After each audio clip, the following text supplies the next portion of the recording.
नमस्कार, मीनाज रेसिपीमध्ये आपलं सर्वांचं अगदी मनापासून स्वागत आहे. तर आज आपण उपवासाचा खूप छान असा एक आगळा वेगळा एक पदार्थ बनवणार आहोत. चला तर मग वेळ न घालवता रेसिपीला सुरुवात करूया.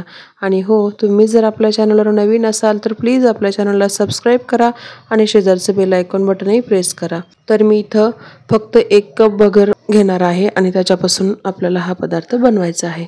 तर इथं मी 1 कप भगर घेतली. कुणी भगर म्हणतं किंवा कुणी वरई म्हणतं, तर आमच्याकडे हिला भगरच म्हणतात. आता हिला आपल्याला 3 ते 4 वेळेस स्वच्छ धुवून घ्यायचं आहे, कारण हिला जेव्हा आपण धुतो भगरीला त्याच्यामध्ये खूप खराब पाणी निघतं, म्हणून 2 ते 3 वेळेस हिला धुवून घ्यायचं आहे. तर पाहू शकता मी इथं 3 वेळेस धुवून घेतली. एकदम पांढरी शुभ्र अशी भगर दिसत आहे. आता याच्यामध्ये वरती येऊसपर्यंत आपल्याला याच्यामध्ये पाणी टाकून घ्यायचं आणि याला रात्रभर असंच भिजत ठेवायचं आहे. सकाळी उठल्यानंतर तुम्ही पाहू शकता ही अशी आपली भगर जी आहे ती भिजली आहे. आता याच्यावरचं पाणी सगळं काढून घ्यायचं आणि हिला आता आपल्याला शिजवून घ्यायचं आहे. तर इथं एका मोठ्या पातेल्यामध्ये 3 कप पाणी घेत आहे. 1 कप भगर घेतली ना तर त्याच्यासाठी आपल्याला 3 कप पाणी लागणार आहे. तर इथं मी या मोठ्या पातेल्यामध्ये 3 कप पाणी टाकून घेतलं आहे. पाणी गरम करायला ठेवलं आहे गॅसवरती. याच्यामध्ये 1 टीस्पून मीठ टाकलं. तुम्ही तुमच्या चवीप्रमाणे याच्यामध्ये मीठ घालून घ्या. पाण्याला छान अशी उकळी येऊ द्यायची. उकळी आल्यानंतर याच्यामध्ये ही भगर टाकून घ्यायची आहे आणि आपल्याला मीडियम फ्लेमवरती छान अशी भगर शिजवून घ्यायची आहे. अधूनमधून तिला हलवत राहायचं, ढवळत राहायचं, जेणेकरून बिलकुल खाली चिकटली नाही पाहिजे, कारण भगरीचा भात पटकन खाली चिकटला जातो आणि स्टीलचं पातेलं म्हटलं की लगेच चिकटलं जातं, म्हणून याला अधूनमधून सारखं हलवत राहायचं आहे. आता इथं असा छान मऊसूत छान असा भात शिजला आहे आपला भगरीचा. भात शिजल्यानंतरच आपल्याला याच्यामध्ये उकडलेला बटाटा घालून घ्यायचा आहे. तर इथं मी 1 कप भगरीसाठी, म्हणजेच 1 कप म्हटल्यानंतर पाव किलो भगर असते ही, तर 1 कप भगरीसाठी अर्धा किलो बटाटा उकडलेला किसून याच्यामध्ये घालायचा आहे. तर उकडलेलाच बटाटा आपल्याला याच्यामध्ये किसून घालायचा आहे आणि छान असा गोठून घ्यायचा आहे. याच्यामध्ये जसं आपण चीक वगैरे हटवतो ना त्या पद्धतीने असं हटवून घ्यायचं आहे, जेणेकरून हे सगळं व्यवस्थित असं एकजीव व्हावं. आता गॅसची फ्लेम पूर्णपणे लो आहे. जेव्हा भात शिजलं ना त्यावेळेस मी गॅसची फ्लेम लो केलेली आहे आणि लो फ्लेमवरतीच आपल्याला शिजवून घ्यायचं आहे. याच्यामध्ये 2 चमचे मी इथं हिरव्या मिरचीचा ठेचा घातला आहे. हा ऑप्शनल आहे, नाही घातलं तरी चालेल. याच्याऐवजी तुम्ही लाल मिरची पावडर सुद्धा टाकू शकता आणि नसेल जर तुम्हाला काही टाकायचं तर नाही टाकलं तरी चालेल. छान असं हे आणखी गोठून घ्यायचं, छान मिक्स करायचं, मस्त असं दोन्ही एकजीव करून शिजवून घ्यायचं आहे, कारण बटाटा ऑलरेडी शिजलेला आहे आणि भातही शिजला आहे. फक्त आपल्याला हे गोठून घ्यायचं आहे एकत्र. आणि मी इथं टेस्ट सुद्धा घेतली होती, तर इथं मीठ थोडं कमी वाटलं म्हणून थोडंसं मीठ घातलेलं मी आणखी. छान मिक्स केलं, गॅस बंद केला आहे. मिश्रण एकदम मस्त असं घट्ट झालं आहे आणि झाकण ठेवून घ्यायचं. गॅस बंद केल्यानंतर झाकण ठेवून आपल्याला 10 मिनिट असंच त्याला ठेवून द्यायचं आहे, जेणेकरून छान अशी त्याला आतल्या आत वाफ बसेल त्याची आणि थोडंसं थंडही होईल. इथं तुम्ही पाहू शकता 10 मिनिटांनंतर हे आपलं पीठ किंवा मिश्रण जे आहे ते छान असं तयार झालं आहे. एकदम मस्त झालं आहे आणि एकदम जास्त गरम सुद्धा नाहीये. तर इथं आता मी एक पायपिंग बॅग घेतली आहे.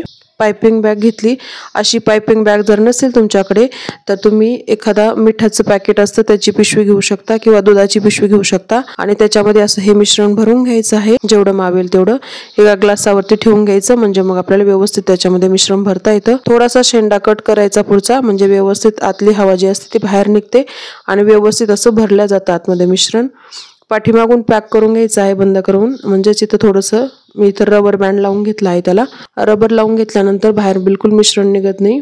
आता इथे एक प्लास्टिकचा पेपर मी अंथरवला आहे आणि याला उन्हामध्ये वगैरे वाळवायची काहीच गरज पडत नाही. फॅन खाली जरी तुम्ही सुकवलं ना तरी चाललं जातं, कारण माझ्याकडे उन्हाची सोय नाहीये, तर मी इथं याला फॅन खाली सुकवत आहे. आणि असं एकदम इझिली ह्याच्या वड्या ज्या आहेत त्या पडल्या जातात. पाहू शकताय तुम्ही ती छान असं हे बनत आहे, तयार होत आहे.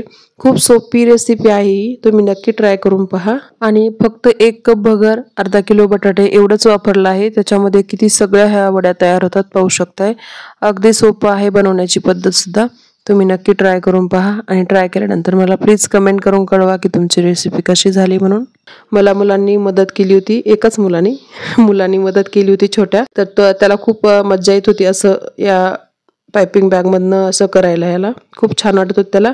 त्यांनी मला खूप सगळी मदत केली, पण थोडेसे टेढेमेढे म्हणू शकता, गोळे छोटे छोटे वड्या पाडलेल्या आहेत त्यांनी. पाहू शकता कसा बनवतोय तो. त्याला खूप मज्जा येते बनवायला.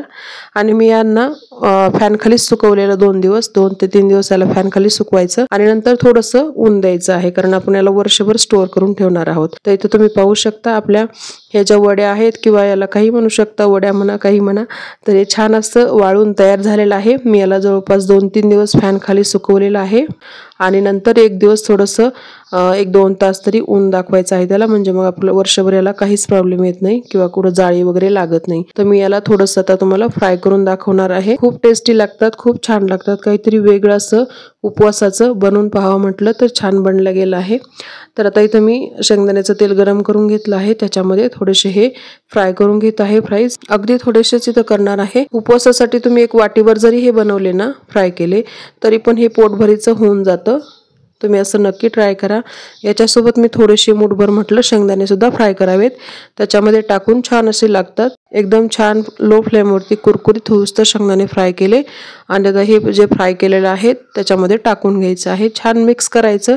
थोडंसं शेंगदाण्यावरती मीठ टाकायचं आहे. याच्यामध्ये तुम्ही हिरवी मिरची सुद्धा तळून टाकू शकता.